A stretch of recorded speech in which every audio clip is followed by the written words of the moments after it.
Bom dia, meus amados irmãos. A graça e a paz do Senhor Jesus. Louvado seja sempre o nome do Senhor. Qual o foco do Senhor para as nossas vidas? Algo importante, inclusive, porque nós temos muitas necessidades e às vezes nós esquecemos qual o foco de Deus para o nosso viver. Bem, estamos em Mateus, capítulo 4, agora versículos 12 a 17. Diz assim a palavra do Senhor.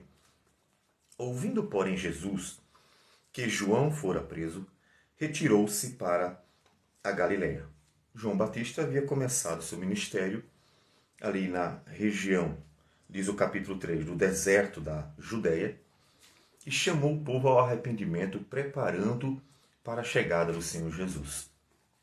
Não diz o texto quanto tempo exatamente João Batista pregou, mas temos certeza que ele cumpriu seu ministério, de modo que percebemos a saída dele da cena, do destaque da Judéia, como um propósito de Deus, porque havia se encerrado a sua missão. Observe nesse ponto que a centralidade de Cristo ela é fundamental. João Batista aparece, faz a obra, prepara o povo, prega a palavra. Só que agora chegou a hora do Senhor Jesus chegar. Chegou a hora de Cristo aparecer. E ele sai de cena. Jesus começa seu ministério quando João Batista é preso, saindo totalmente de cena pouco tempo depois.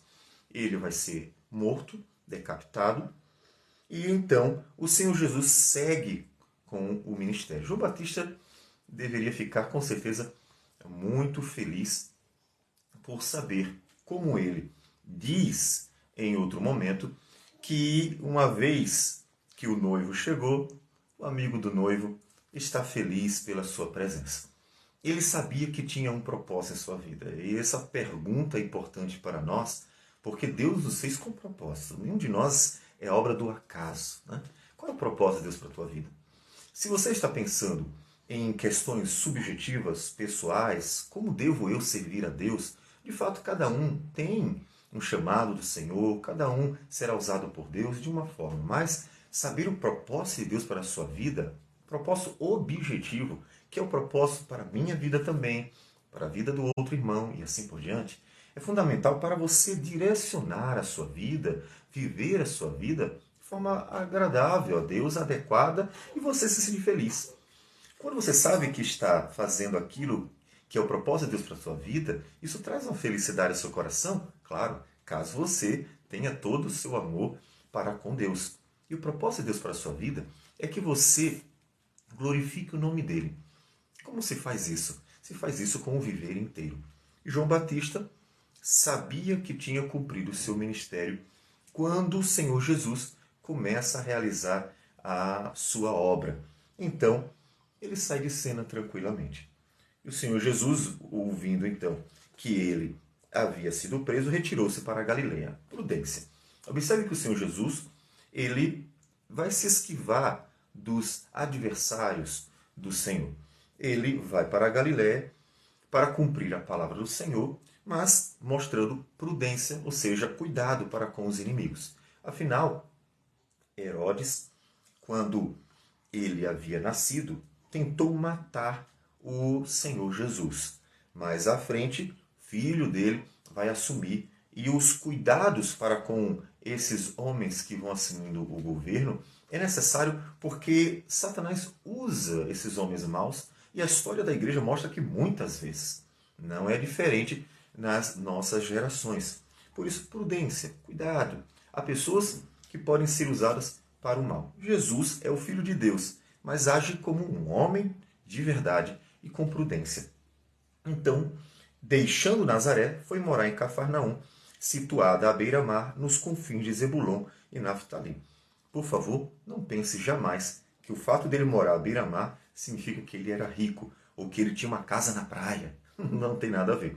Lembre-se, cidades de pescadores, cidades em que o mar era muito usado por causa da pesca. Não tem a ver com o luxo, tem a ver com uma vida comum mesmo, simples. Para que se cumprisse o que fora dito por intermédio do profeta Isaías. veja que Mateus várias vezes vai citar propositadamente que a vida de Jesus é cumprimento. Significa que Jesus está fazendo a vontade do Pai e ele é o nosso modelo. Ou seja, ele está sempre fazendo aquilo que Deus quer que ele faça, inclusive para que venha a ser o legítimo substituto dos pecadores. Ele precisa obedecer em tudo. Deus tem uma vontade que é boa, agradável e perfeita. Difícil para nós, às vezes, é aceitar. Eu entendo você. Porque nem sempre a vontade de Deus, que é boa, agradável e perfeita, ela é confortável. Às vezes Deus nos dá uma direção, como Davi diz, que é o vale da sombra da morte. Ou seja, às vezes Deus nos dá um caminho que é difícil, mas, com certeza, ainda assim é o melhor caminho. Me diga, o que é melhor? Na festa, na fartura, no banquete, estar desfrutando de coisas boas que são possíveis ser desfrutadas nesta vida, mas sem a bênção do Senhor? Ou é melhor estar no vale da sombra da morte, na luta, na batalha, passando pelas dificuldades, mas com o Deus da glória, o Senhor de toda a glória, o Criador, o Senhor, o Salvador, ao nosso lado, nos encorajando, nos fortalecendo? Qual é o melhor? Portanto, não é o local que nós estamos, se ele é um local alegre ou triste, se é um local bom ou não tão bom, ou mesmo ruim, que motiva o cristão ou que faz com que ele se sinta feliz. Mas é a presença do Senhor. A presença do Senhor confortava Davi naqueles momentos de lutas. E também alegrava o coração de Davi, que ia esperando no Senhor todos os dias, não apenas nos dias bons, nos dias tranquilos. Então, fazer a vontade do Senhor significa: eu amo o Senhor e é tão bom fazer a vontade dele. Sempre examine seu coração. Se você realmente tem prazer em fazer a vontade do Senhor. Basta você pensar assim. Se você gosta realmente de alguém, como por exemplo, você ama seus filhos, você tem prazer em abençoá-los, você tem prazer em fazer aquilo que é bom para eles. Sempre que você ama alguém, aquilo que você faz para aquela pessoa se torna um prazer para você. Mais bem-aventurado é dar do que receber. Mais feliz é aquele que dá e dar por amor. Ele se sente feliz em abençoar. Tanto que Jesus deu a sua vida por nós. Então, se você ama a Deus de verdade, você sempre vai estar desejoso, interessado em saber: Senhor, o que eu devo fazer agora? Aí a palavra vai nos dizendo. Tanto que Jesus foi vivendo de acordo com a palavra. E por isso o texto diz: para que se cumprisse o que fora dito por intermédio do profeta Isaías. E o texto segue: terra de Zebulon, terra de Naftali, caminho do mar, além do Jordão, Galiléia dos gentios. O povo que jazia em trevas viu grande luz, e aos que viviam na região e sombra da morte resplandeceu-lhes a luz. Observe a forma como Deus via a geração. E olha, está se referindo à igreja. Ou seja, era um período bem difícil para a igreja do Senhor. O povo estava em trevas. O povo vivia na região e sombra da morte. E é o povo dele. Ele não está se referindo aos gentios, porque ele está na Galiléia dos gentios, todavia, cercado de judeus. Os judeus moravam lá. Portanto, quem estava lá eram judeus que conheciam o Senhor, conheciam pelo menos parte da Escritura, eram pessoas que tinham sinagogas, faziam culto, estudavam a palavra, mas não tinham uma vida com o Senhor. Eles não tinham realmente uma compreensão de quem era Deus e de sua redenção, tanto que muitos rejeitaram o Senhor Jesus. Portanto, eles viviam nas trevas e na sombra da morte eles estavam caminhando. E Jesus aparece para mostrar a eles a glória de Deus. E assim o Senhor foi glorificado na vida de sua igreja. Havia gentios? Sim. Mas o foco de Jesus sempre foi os judeus. Jesus disse: eu vim para os que eram meus. Então, ele sempre direcionou seu ministério para os judeus. A pregação aos gentios foi algo que só aconteceu em Atos dos Apóstolos, quando os apóstolos, e aí nós vemos que Pedro foi quem foi usado por Deus para ser o primeiro a ter uma iniciativa oficial nessa pregação aos gentios, e então, a partir daí, a igreja vai pregar para eles. Mas todo o início, tanto do ministério de Cristo, quanto até mesmo dos apóstolos, foi direcionado aos judeus. Daí você vê como a igreja precisa estar sempre sendo revitalizada. Ou seja, se você percebe que o nosso cristianismo está muito aquém do que deveria, se está tendo um problema, não estranhe. Isso aconteceu em muitas gerações. Jesus, inclusive, viu isso. E o Senhor traz palavra. E o trazer palavra é graça, porque observe que o cumprimento da palavra diz respeito a uma bênção divina. O povo que jazia em trevas viu grande luz. E o povo que vivia na região da sombra da morte resplandeceu-lhes a luz. Ou seja, Deus os abençoou graciosamente, dando-lhes a luz do Senhor, que aqui é Cristo Jesus. É uma referência ao Filho de Deus que brilha diante deles e que então vai conduzi-los para o Pai. Vai conduzi-los para o Pai. Olha, Cristo fez isso de uma forma única e singular. Todavia, ele nos deu uma missão de conduzir as pessoas para Deus por meio da pregação, que é o que ele vai fazer. Então, observe que aquilo que ele fez, nós também devemos fazer, conduzindo as pessoas para Cristo, e Cristo, que é o caminho, a verdade e a vida, conduz todo pecador ao Pai, a Deus. Versículo 17 diz: daí por diante, passou Jesus a pregar e a dizer: arrependei-vos, porque está próximo o reino dos céus. Lucas capítulo 4, versículo 14, quando se refere exatamente a esse momento em que Jesus sai e vai para a Galiléia dos gentios, ele diz que Jesus fez isso, saiu e foi pregar o evangelho no poder do Espírito. Ele estava cheio do Espírito Santo. Como é que nós pregamos a palavra?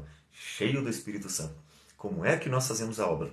Cheio do Espírito Santo. Ou seja, a obra não depende de nossa inteligência, não depende de nossa sagacidade, não depende de nossas forças. A obra é do Senhor. Então, para que a obra seja feita como Deus quer, o que realmente nós precisamos é estar cheio do Espírito Santo. Duas coisas fundamentais: estar cheio do Espírito Santo, conhecendo a palavra de Deus. É claro, como é que você quer estar cheio do Espírito Santo se não andar com o próprio Deus? Como você quer estar cheio do Espírito Santo e capacitado para pregar se você não medita na palavra de Deus? Então, Jesus conhecia muito bem a palavra do Senhor. E ele começou a pregar. Ele fez exatamente o que João Batista estava fazendo: pregar. Observe que o foco é a pregação. Ele vai começar a fazer também milagres. Aí você pergunta, mas por que ele fez tantos sinais, tantos milagres, tantas maravilhas? Por que ele fez tudo aquilo ali? Para cumprir a própria Escritura, que apontava para o Messias como aquele que ia trazer para o povo todo aquele período tão maravilhoso. Ele alimentou multidões com o milagre do pão, ele trouxe vista aos cegos e assim por diante. Ele cumpriu, inclusive, a Escritura que dizia a respeito dele. Isaías falava exatamente disso. O Espírito do Senhor está sobre mim. E aí fala do ministério de Cristo e tudo aquilo que ele fez. Então Jesus veio fazendo sinais para cumprir a própria palavra do Senhor. Mas também porque os sinais chamam a atenção. Veja, você conhece um homem que faz coisas extraordinárias nunca vistas. Quem é que não vai querer conhecer aquele homem? Então, os sinais tinham o propósito de atrair a atenção das pessoas para ele. Para quê? Para que eles conhecessem quem é Jesus, e isso por meio de sua pregação. Porque eles conheciam bem a Cristo por meio da pregação de Cristo. Porque Cristo ia falando quem ele é. Quem nos mostra melhor o conteúdo das pregações do Senhor Jesus é o apóstolo João. Porque ele foca nos longos discursos que Jesus apresentou, falando sobre quem ele era, para que as pessoas conhecessem. Então o propósito dos sinais é apontar para Jesus. O foco de Deus para a sua vida, portanto, é que você esteja em Cristo. O foco não é o ter ou receber aquelas bênçãos que Deus dá, faz, mas o foco é olhar e então andar com Cristo Jesus. O que o Senhor quer é que você esteja nele. Por quê? Porque ele está em Cristo. É ser unido a Cristo, é ser justificado, é ser abençoado com toda sorte de bênção nas regiões celestiais, é ter esperança da vida eterna, é ser feliz no presente e saber que a felicidade eterna é a nossa realidade futura. e assim é desfrutar de todas as bênçãos do Senhor. Então, o foco do Senhor para a tua vida é Cristo. Então ande com Cristo. Em Cristo, Deus pode nos abençoar com muitas bênçãos, de fato. Mas o foco do Senhor para nossas vidas é Cristo. Então, ande com Cristo. Esteja em Cristo. E faça a obra como Cristo, que vai designar depois a igreja a realizar a obra. Assim como o Pai me enviou, eu vos envio. E os apóstolos foram enviados. Mas os apóstolos deixaram esta missão para que a igreja também realizasse. Tanto que em Atos nos diz várias vezes que não eram só os apóstolos que saíam pregando, mas a própria igreja. E muitas das pessoas que conheceram o evangelho pelo mundo não conheceram pelos apóstolos, conheceram pela igreja. Ou seja, pelo povo geral, que ia fazendo essa obra, mostrando que eles entenderam desde o princípio que a comissão de fazer discípulos não era restrita aos discípulos, mas era para toda a igreja. E como se faz discípulos? Pregando, como Jesus passou a pregar e a dizer: arrependei-vos porque está próximo o reino dos céus. Então anuncie a palavra do Senhor, fale de Cristo e confie. Por fazer isso, no poder do Espírito, como diz Lucas. Confie que tanto a palavra quanto o Espírito, operando juntos, são suficientes. Suficientes mesmo para salvar vidas. Porque é o poder de Deus para a salvação, como diz Paulo em Romanos 1:16. Não me envergonhe do Evangelho, porque ele é o poder de Deus para a salvação. Você pode até olhar para pessoas assim, não tem como salvar aquele indivíduo. Não tem como fazer algo na vida daquela pessoa. Mas o Senhor, pelo simples, perfeito e puro Evangelho, e pelo poder do Espírito, pode fazer uma obra extraordinária em qualquer pessoa que Ele quiser. Então, confie e pregue, sabendo que assim como Deus fez a obra em nós e está fazendo em nós, é poderoso para fazer na vida de qualquer um, porque Ele é o Senhor e Ele é o Salvador também. Vamos orar ao Senhor. Senhor Deus amado, bendito o Teu nome. Agradecemos por tudo, tudo mesmo. E pedimos que o Senhor nos dê graça para continuar olhando para Cristo e só para Cristo, permanecendo firme nele, para que nós possamos nos alegrar nele e glorificar o Teu nome nele.